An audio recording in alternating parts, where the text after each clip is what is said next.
to Thrive Radio. I'm your host, Amy Montgomery, entrepreneur and founder of A Call to Thrive, a strategic brand and growth studio. Today, my guest is Vanessa Wasche. She is the founder of On Point Speaking, where she helps leaders, entrepreneurs, and professionals communicate with clarity, confidence, and presence.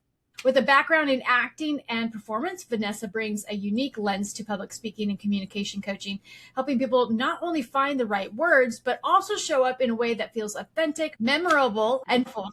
Today, we're talking about communication, confidence, personal branding, visibility, entrepreneurship, and what it really takes to be seen, heard, and understood in business. Welcome to the podcast, Vanessa. Thank you so much for having me, Amy. I'm excited. Yeah. So let's start from the beginning. How did your background in acting eventually lead you into the communication coaching? It's not always a straight line for everybody, but after studying people and characters and how they communicate, because everybody's got a different communication style. And, the acting industry changed so much. And I feel like unless you're Meryl Streep's kids, you're not going to make it on TV these days. I knew that I needed a change of a career. So I found a different company and I was their senior communication coach for many, many years and learned a lot about communication in business and found that, wow, all my skills from acting immediately translate over to the corporate world because I was able to figure out, I can actually help people with confidence, help them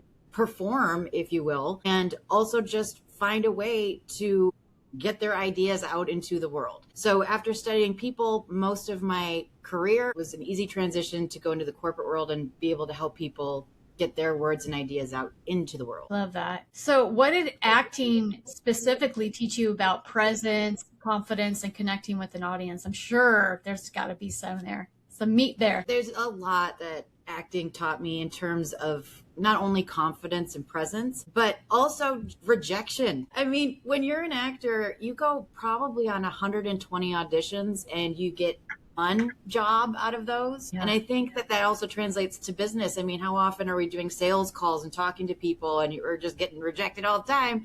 And then all of a sudden we get clients. And so it taught me to not only handle rejection very, very well. I don't even think about it anymore. I'm like, you don't want to work with me? That's fine. You can find somebody else. But also in terms of my confidence and presence, it's like if I can go on a stage in front of 600 people and be a character, that was easy to go in front of people and just public speak. But what's interesting is sometimes a lot of actors have a hard time public speaking because when we're on stage, we're not ourselves. We're playing somebody else. So we're almost hiding behind a mask. But when you get to being yourself and being your authentic self in front of people, that's hard actually for a lot of actors. I think about like the Oscars, some acceptance speeches, some actors are fantastic and they have really fantastic acceptance speeches. And then you've got some people who are terrible at acceptance speeches because they're not used to being themselves speaking in public. So, in terms of my experience, I would say it helped me have a lot of confidence, presence as myself in front of people, even though I was playing characters, but that's not always true for everybody. Yeah, gosh, you bring up a good point too, even in the realm of nowadays marketing your business online and having to show up,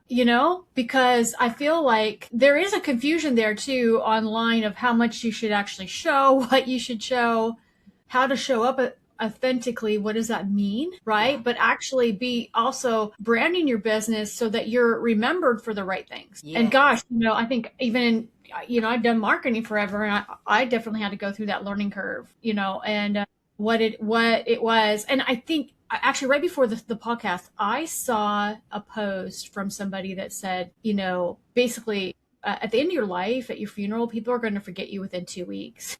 And move on, right? Like, God, and I know. And I know he was just posting it for people to comment, right? But it stood out to me and I thought, you know what? He's right because people don't care. I mean, like that happened to me. Like when I was dying and I had 111,000 people that followed me.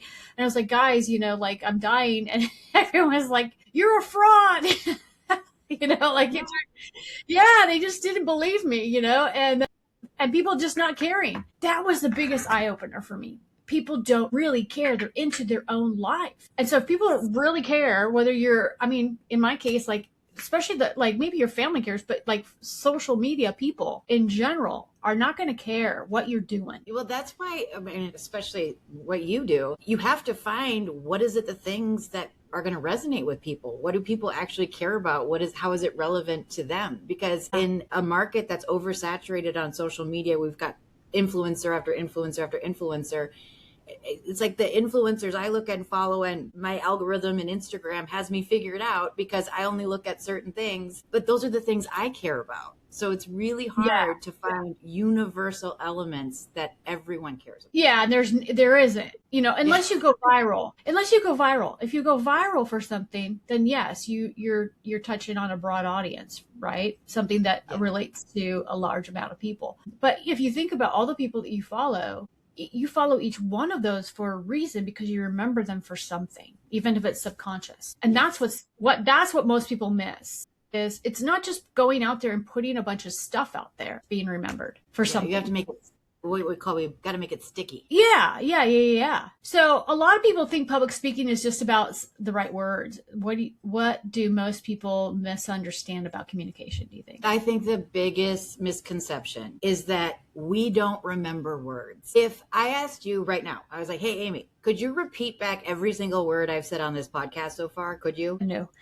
No, and I wouldn't expect you to. Of course not. But could you remember a few ideas that I said? Yeah, of course. So this is my point. People don't remember words. We only remember concepts, and we only remember ideas. So I have a lot of clients that come to me and they say, I want to be word perfect. And I say, no, you don't, because I'm not going to remember any of it. There's a big difference between written communication and oral communication. In written communication, yes, words are absolutely important. And I'm thinking about my lawyers out there who I've coached. They like to wordsmith when they speak orally too. And sometimes in the courtroom, yeah, they have to. But most of us, no. As long as your ideas are getting out, I think that's the biggest misconception is don't worry about the words. As long as your ideas are clear and concise and you're landing your points, that's what we want. Yeah, I love that. And now I'll add one thing. People remember how you make them feel. 100%.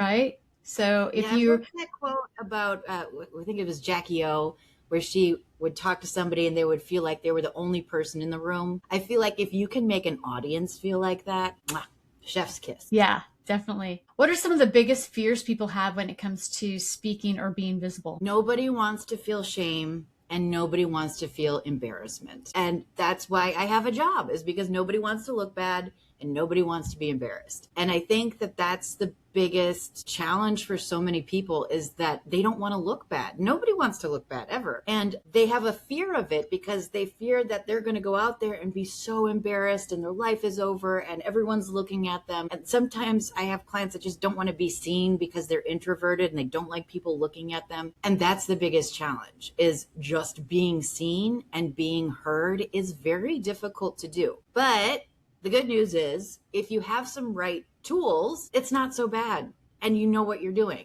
So how do you help someone move from feeling nervous or awkward to feeling confident and clear? I think the biggest thing is knowing how to organize your thoughts. And what a lot of people say, landing the plane. So if you are a person who rambles a lot and can't find the point, that's why it's a good idea to hire a communication coach that can help you get to the point, stay on point when you're speaking. I think for many of us, with so much going on day to day, it's very hard to get to the point very clearly. So if you know how to organize your thinking, that's half the battle. Yeah, I love that. So what role does authenticity play in powerful communication? And we've talked a little bit about this, but why is that important? That is number one over anything. Authenticity. You got to be yourself. And here's why. I have so many clients that I coach that come in and we're talking, just casually. And I'm like, oh my gosh, they're so fun. They're so interesting. Okay, great. Then they get up to speak and I'm like, whoa, where did that person go? Because a lot of times people have this notion that they shouldn't be themselves when they speak publicly, and they think that they have to be super formal, and that's not it. So one thing I like to say is, if I were to invite you to a baseball game, you'd probably wear a t-shirt and jeans. Great. But if I were to invite you to, I don't know, the Met Gala, you're going to wear a ball gown. Are you still you? Absolutely. Same thing goes for your communication. So it's really important that you are you, in any circumstance. Otherwise, it's just people feel that and they go, Yeah. "Oh, I don't like that," because they feel like it's something's off, and we Yeah. absolutely feel that. So you've got to be yourself every single time you speak, no matter what the situation is. I love that. Do you think people often hide their true selves because they don't know how to communicate it? I think it's absolutely fear. And I know for a lot of my introverted clients, going back to they don't want to be seen and they don't like people looking at them for whatever reason. And that goes back to a confidence issue, or maybe they've had a past experience. But I think it's really important that they are seen and they are heard, because everybody's ideas are important. And if you don't say your ideas and you don't put them out into the world, no one's going to know them. They will just stay with you in your head. And that's not a good place for them. And so many of my clients who are incredibly smart people are held back in their careers because they go, I don't like speaking up in meetings. I don't like speaking in public, because they're afraid that they're either going to sound stupid or they're afraid of judgment. And Mm. especially in this day and age, I think it's so easy to impart judgment on people because TikTok, Instagram, etc., when we don't know these people, so therefore it's easy to judge them. But if you're face to face with somebody, it's less easy to judge them because they're right there in the room. So I think it's really important for people to share their ideas when they can. Yeah. Yeah. And there's so many haters online because they hate themselves, which I've come to That's realize. true. And I mean, I've gone viral now so many times. And, I think I mentioned this, I've been in the tabloids. Like everything has happened, right? And the one thing that I realize is, if you have an opinion about anything, someone's going to hate it. If you show up, people are going to hate you. If you go viral, they're going to hate you for going viral. And the reality is that if you go out there with, oh, I just want everything to be safe and perfect and scripted and even my behind, then like you said, you don't get your message out. I recently, what was this last week? I was like, okay, I'm just going to do I want to do like 1,000 piece of content a month. I wanted to test it for myself. And, there's a lot of people that swear by it. And I used to do 15 posts a day on TikTok, and that's how I grew. Right. So I was like, well, I'll just do that. And then make sure that it's amplified across all the different platforms. And, what was interesting is I came up with what I thought was a good I came up with what I thought was a good idea, created all of these videos, 15 videos, and I didn't know it. I put on TikTok initially. I didn't know it, but TikTok was having issues. Like they were doing an update, so they weren't pushing anyone's videos out. And I've done videos for years, and so I had already scheduled all of these videos on all these other platforms, and I was like, my content sucked.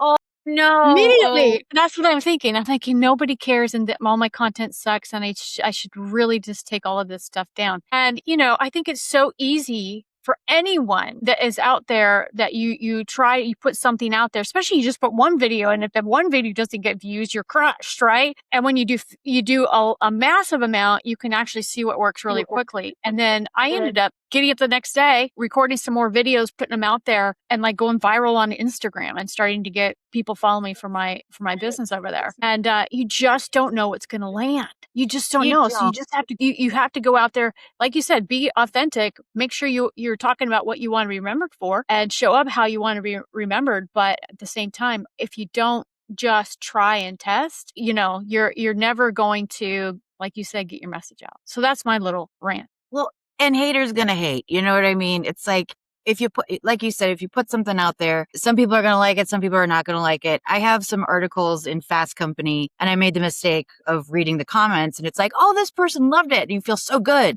And then somebody says something negative, and you're like, oh, it's terrible. I should take it down. I should email my editor. It's like, everyone's gonna have an opinion. And I had a friend who used to say, they're like assholes. Everyone's got one. Right? Yeah. And if you assume you're the first 3 letters of that word, Yep, exactly.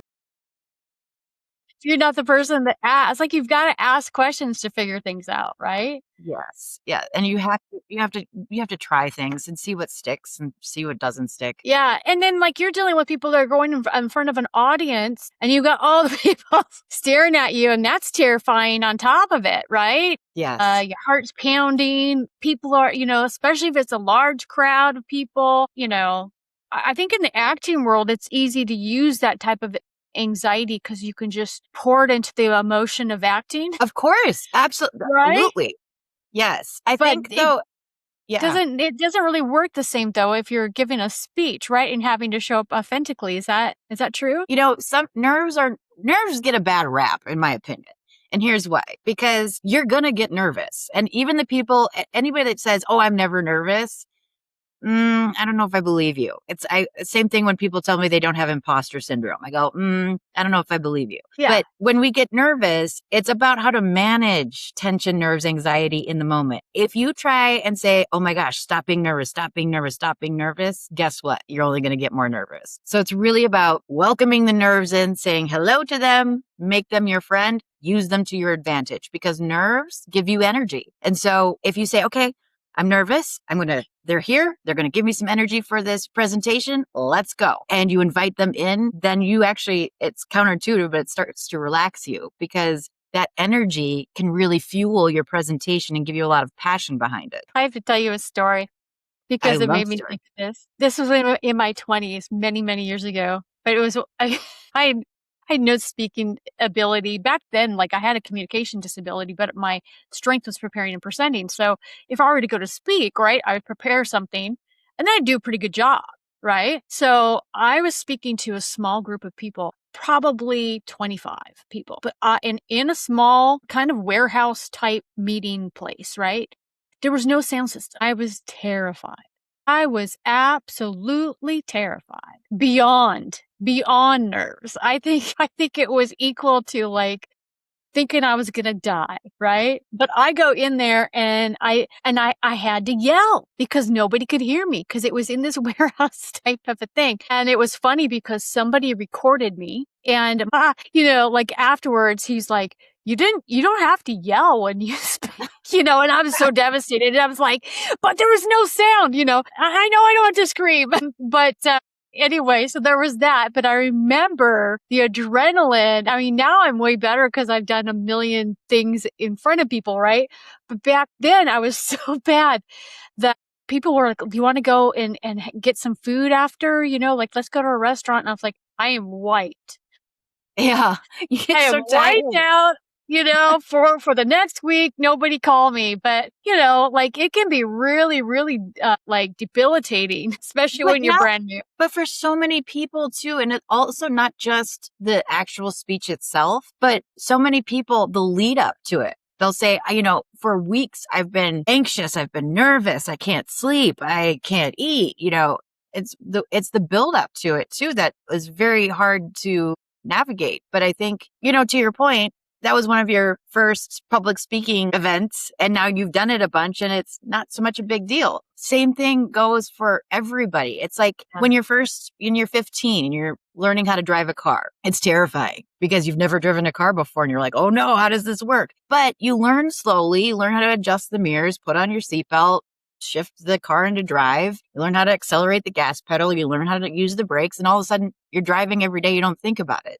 And you're not nervous driving anymore. Same idea. So if you keep at it and you do it enough, hopefully it becomes a lot easier. But you have to practice and you have to stay on top of it. You have to keep the skills, what I call frosty. So do you think confidence is something people feel first? Is that something that you can muster up, or is it something that you just create by keep showing up? Keep showing up. Absolutely. I think it's something that you create by just keep showing up. Like if I asked you, I know you don't drive so much anymore, but when you were driving, were you pretty confident driving?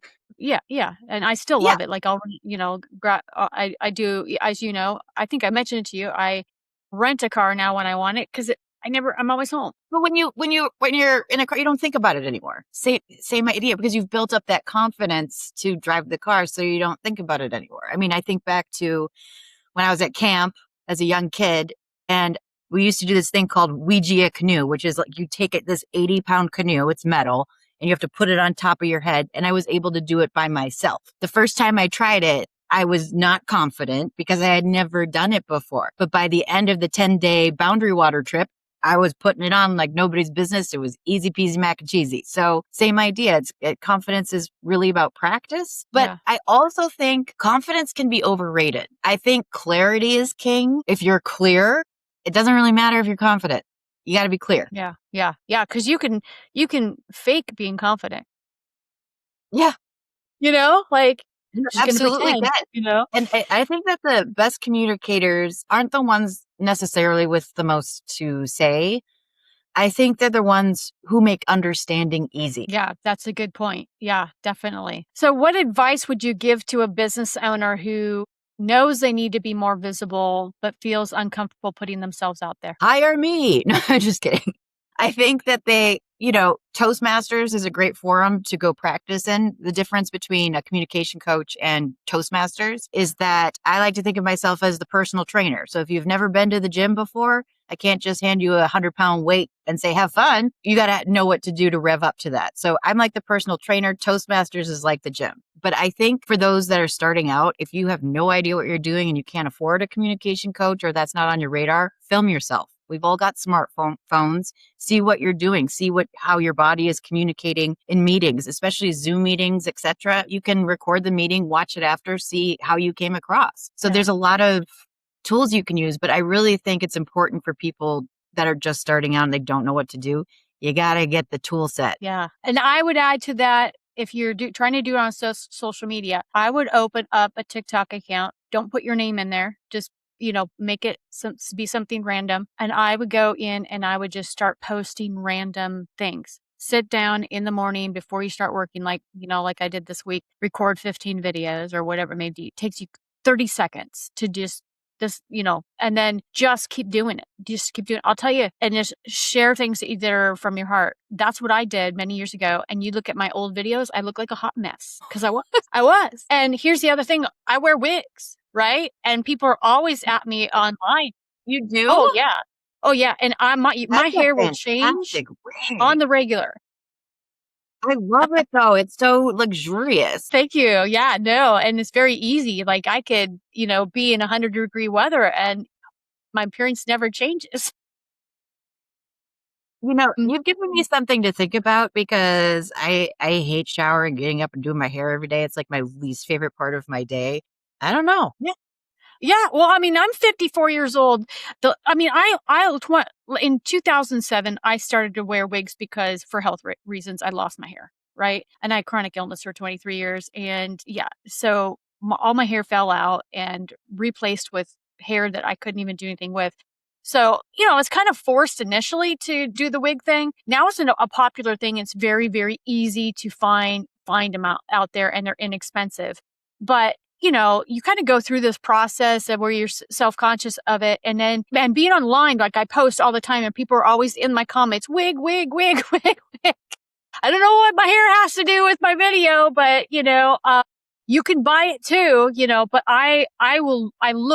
I'll look different just depending on what I feel like wearing that day. And so one thing that like I'll look at my old videos and like I had some really expensive $1,000 hair, but it just wasn't as good as looked as good as the ones that I have now. And I look like a hot mess in all of it, you can tell and then I got lip injections and I was like, so you can pick yourself apart so much, but at the same time, it does give you a level of self-awareness of what you look like and how you're presenting yourself to the world, which is extremely valuable. I don't delete any of that stuff. I let it all go up there. People can see it. They can see my old videos, even some of them where I have eyelash glue that's not quite dried yet. But through that process, I learned how to show up. I learned what I look like. I got more comfortable with myself. I stopped caring what people thought and just said, this is me, guys. Right. And I can show up polished, but I can also just have a hot day where I'm a hot mess and I'm okay with that. You know what, though? I think that that's true for everybody. It's like some days you look great, some days you don't, but you bring up a really important point. In my coaching, private coaching, group coaching, we do filming because I want people to see how they're coming across. But the first place people always go is, no, I look fat. I'm too skinny. I have a zit. My hair's weird. I wish I didn't look like this. But we're not so focused on your aesthetics in communication and when you're speaking. What we're looking at is how are you using your body, your instrument? How are you using that to communicate with people? And what are your facial expressions doing? Those are the most important things. What are your gestures doing? How are you showing up? How are you using your voice? How are you using your body? And I think it's sad that people like to comment and make things about people's appearances, because oftentimes we can't change a lot about our appearances. We can change our hair color, we can do lip injections, we can do Botox, sure. But a lot of your basic face, I mean, unless you're getting extensive surgery, you really can't change. But Yeah. you can change the way you show up and the way you communicate, which I think is pretty cool. Yeah. Yeah. And you can get used to yourself. You can get used to how you sound.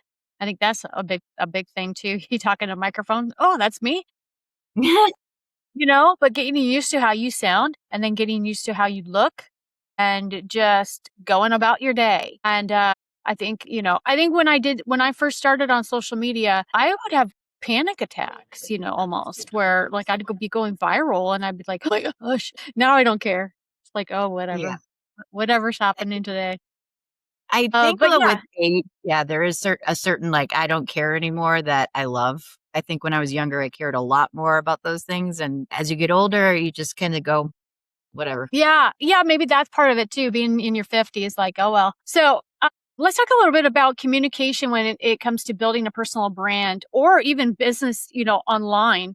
I'll talk about this a little bit too. I'll pipe in, but I want to know from your perspective and what your experience has been built working with business owners in the space of communication. How have you worked with business owners to help them to develop that to show up for their brand, and how have you seen that affect their success? I think one of the biggest challenges that many clients and companies face is that they don't know what their competitive advantages are. For example, I work with a lot of construction companies and I will ask them, I'll be like, well, why are you different from this other construction company? And if I get an answer, well, we kind of just do the same thing. That's a big problem. You got to know, why are you different? What's your different offering? I think that's incredibly important. And I think that's where people really, really mess up, because they're not making themselves unique. Otherwise, it's like everybody else. It's like, Walmart, you can get it anywhere. Why Yeah. are you different?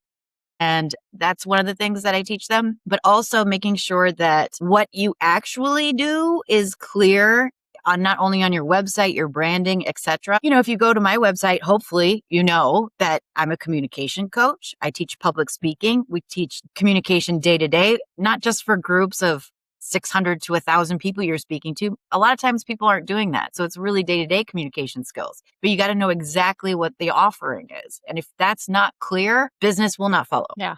Yeah, that's true. And, I'll add to it. I think I talked to you a little bit about this prior to the podcast, where I kind of went through this whole realization of perception, right?